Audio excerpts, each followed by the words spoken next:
A'udzu billahi minasyaitonir rajim.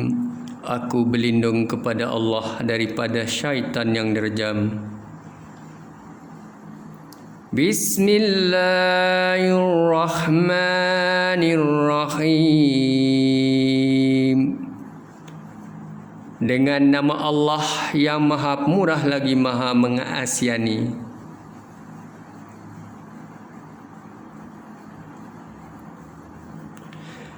Alhamdulillahi Rabbil Alamin.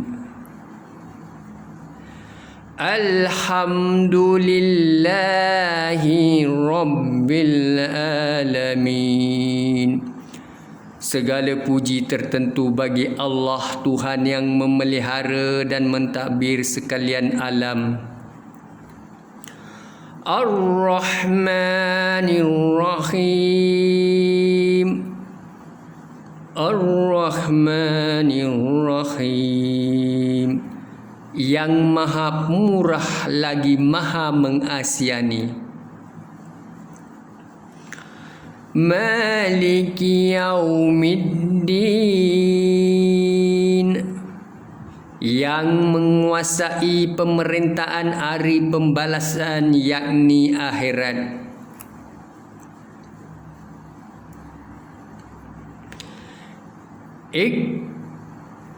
Iyyaka na'budu wa iyyaka nasta'in. Engkaulah sahaja yang kami sembah, dan kepada Engkaulah sahaja kami memohon pertolongan.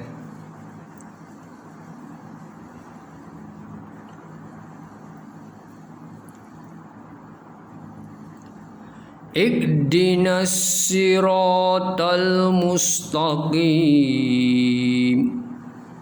Tunjukilah kami jalan yang lurus. Ihdinas siratal mustaqim.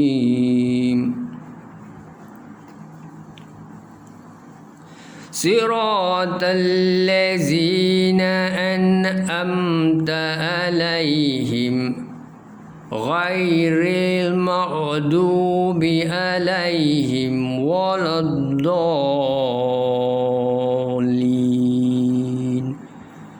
Iaitu jalan orang yang Engkau telah kurniakan nikmat kepada mereka, bukan jalan orang yang Engkau telah murkai, dan bukan pula jalan yang sesat.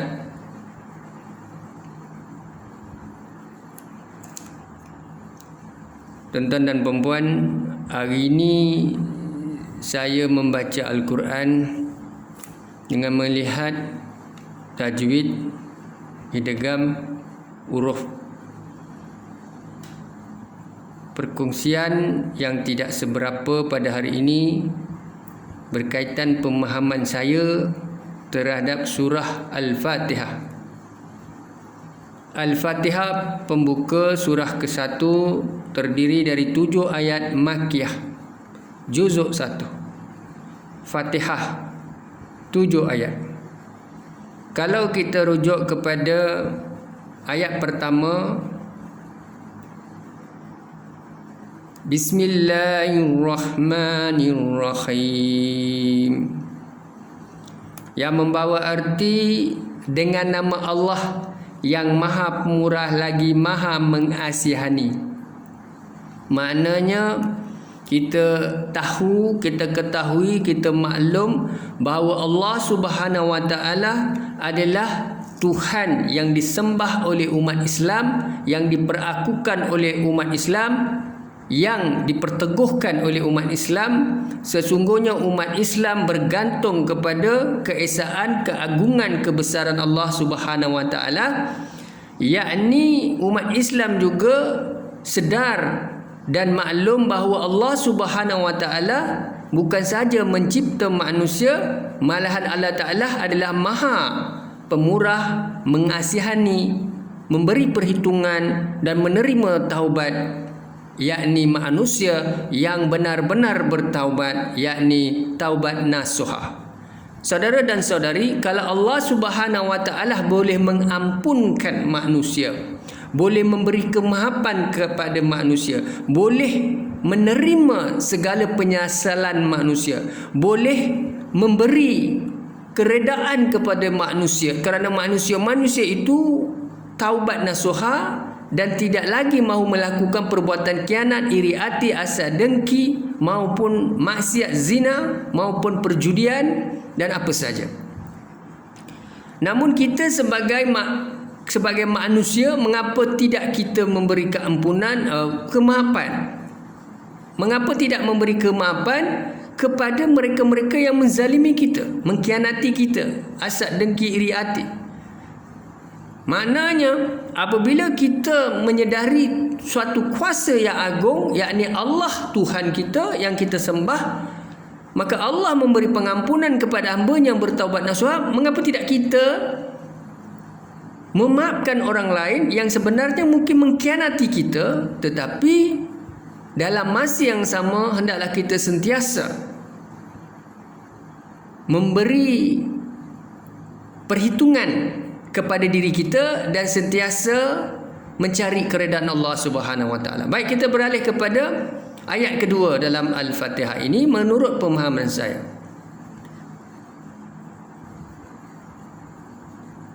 Alhamdulillahi Rabbil Alamin. Segala puji tertentu bagi Allah, Tuhan yang memelihara dan mentadbirkan sekalian alam. Tuan-tuan dan membuat kita umat Islam hanya memperlakukan Allah sebagai Tuhan kita. Namun kita tidak mengherdik, menghina penyembahan atau agama orang lain. Yakni kalau dalam Qurannya disebut sebagai agama Samawi. Ya, agama Majusi, bukan Samawi. Ya. Samawi agama langit, Majusi agama turutan manusia. Maknanya saya tidak mahu sebut kafir lanatullah, kerana bila kita sebut kafir dia menyinggung perasaan. Walaupun dalam Al-Quran memang ada beberapa ayat kafirun, ya, ataupun kafir. Jadi bahasa kafir bagi saya agak sedikit kasar. Lebih eloklah saya menggunakan mereka yang mengamalkan agama Majusi, ya, iaitu Samawi adalah agama langit. Maknanya segala puji tertentu bagi Allah, Tuhan yang memelihara dan mentadbir sekalian alam. Jadi kita perakukan Allah, kita reda, kita terima, kita pasrah. Ya. Ayat ketiga, yang maha pemurah lagi maha mengasihi ni, dia hampir sama dengan ayat pertama tadi. Ya.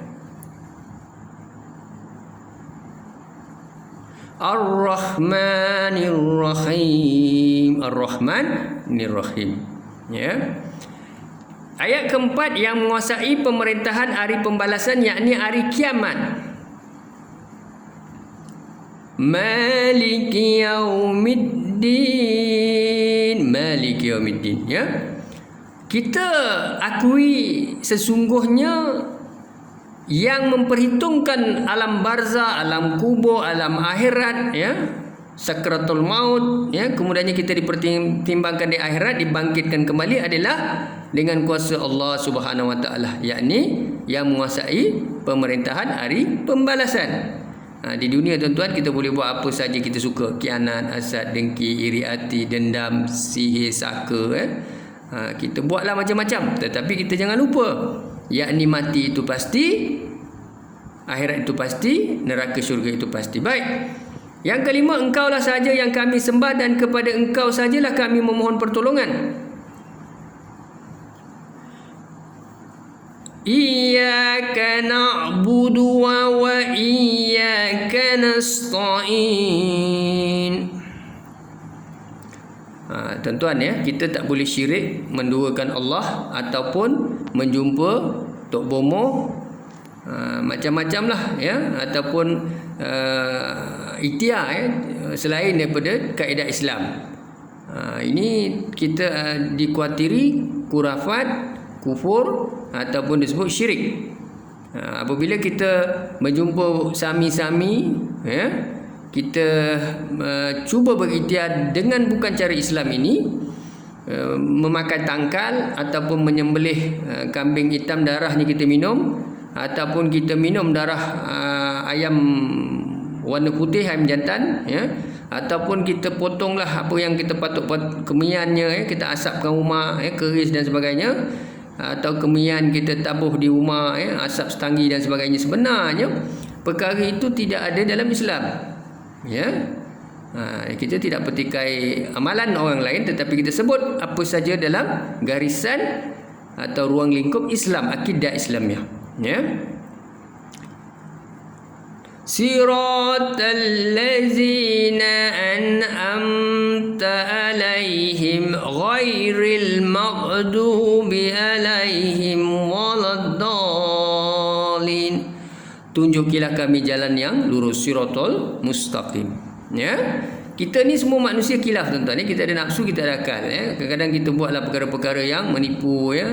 Kita buatlah perkara-perkara yang perjudian, ya. Kita hasad dengki khianat iri hati, ya. Kita mengular dan sebagainya. Macam-macam lah kita buat dalam hidup kita. Kita saja tahu apa yang kita pernah lakukan. So kita sekarang ni kita minta pengampunan kepada Allah. Kita minta Allah Ta'ala beri kita sentiasa menunjukkan siratal mustaqim, ya.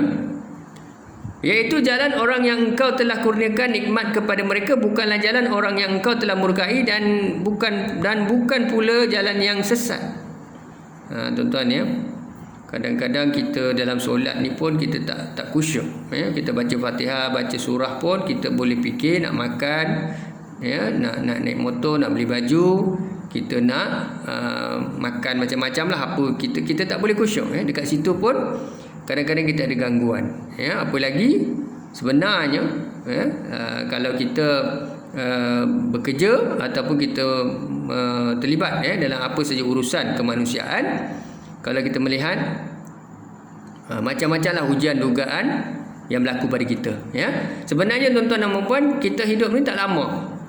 Ya, Allah Ta'ala menunjukkan kematian, ya, yang lahir, yang mati, ya, yang sakit dan sebagainya. Untuk kita yang hidup ni, rasa apa? Rasa nak taubat, rasa nak bersiap siaga. Bersiap siaga untuk apa? Mati dia, ya. Tapi apa yang banyak orang tak nak fikir kematian, ya, tak nak fikir bersiap siaga untuk kematian, ya. Dia tidak ada persiapan untuk kematian. Yang kita ada persiapan beli rumah, kita ada persiapan untuk beli kereta, kita ada persiapan untuk kahwin, kita ada persiapan untuk beranak pinak, kita ada persiapan untuk bahagia, bercuti, honeymoon, tapi kita tak ada persiapan untuk mati. Jadi tuan-tuan dan puan, kalau kita tahulah mati itu satu saat daripada sekarang, saya rasa kita tak akan fikir apa lagi dah. Kita hanya akan baca Quran, kita ambil wuduk dan kita zikir. Tapi kita tak tahu. Oleh kerana manusia ni dia sentiasa berfikir bahawa dia akan hidup, dia akan panjang umur. Dia akan rasa yang mati tu orang lain, ya, yang sakit tu orang lain. Maka dekat situlah dia khilaf. Jadi tuan-tuan dan puan, ya, sebab itu sahabat-sahabat Nabi, sahabat-sahabat Rasulullah, ya, Sayyidina Abu Bakar, Sayyidina Umar, ya, dan ramai lagi, ya, sahabat-sahabat Nabi, Bilal bin Rabah, ya. Jadi kalau kita lihat sahabat-sahabat Nabi ni sentiasa bersembang, dalam musyawarah, muzakarah, ataupun dalam usrah mereka bercerita tentang kematian. Dan sahabat Nabi ni cintakan kematian. Tapi manusia hari ni, kalau kita sebut, dulu kita ada lagu, bila Israel datang memanggil seluruh tubuh. Jadi lagu tu tidak disukai, dah kena ban, ya. Dulu memang pagi-pagi kita dengar, sepohon kayu daunnya rimbun, lebat bunganya serta buahnya, walaupun hidup 1000 tahun, kalau tak sembahyang apa gunanya, walaupun hidup 1000 tahun, kalau tak sembahyang apa gunanya. Jadi sembahyang tu tiang hamba agama, ya. Kalau siapa yang meninggalkan sembahyang, dia ibarat meruntuhkan agamanya, ya, tiang seri agama. Jadi tuan-tuan dan puan, ya, orang sembahyang pun melakukan rasuah, berzina, nauzubillah min zalik, maksiat, ya, mengadu domba. Apa lagi kalau orang tak sembahyang, ya. Jadi tuan-tuan dan puan, kita ni Allah beri kita nafsu dan akal. Jadi banyaklah kelemahan kita. Jadi hari ini